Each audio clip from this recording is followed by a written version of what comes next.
Another fuck around and find out story. These stories are getting doozy by the day.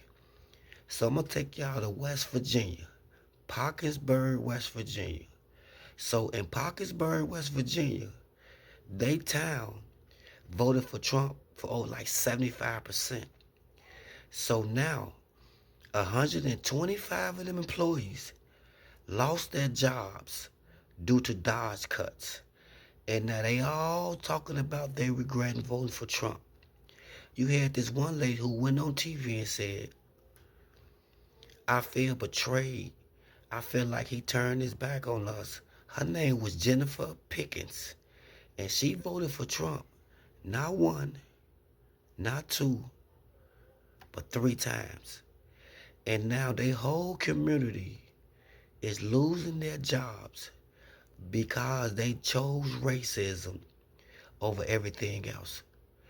I mean, I'm talking about these stories every other day now because everybody is getting their face ache by the leopard. So now you tell me, when y'all go on TV, do y'all expect us to feel sympathy for y'all? Because y'all really thought they was just coming after us, but he coming after everybody. And now 125 people has lost their job working in the Treasury Department building. So now they have no job. A lot of them been there for years. And they all gone because they chose racism over what was good for America. So I'm going to say this. These stories are coming out by the hour now. These people are getting fucked by the hour now. And now it seems like they want some sympathy for the decisions that they made. But that's the fuck around and find out part that we was trying to tell y'all. It wasn't that hard.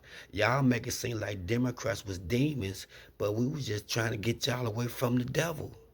But Parkersburg, West Virginia, y'all deserve everything y'all get because y'all chose racism and now y'all don't got no motherfucking job, don't know what's gonna be going on next, how you gonna pay your bills, and that's the real fuck around and find out story.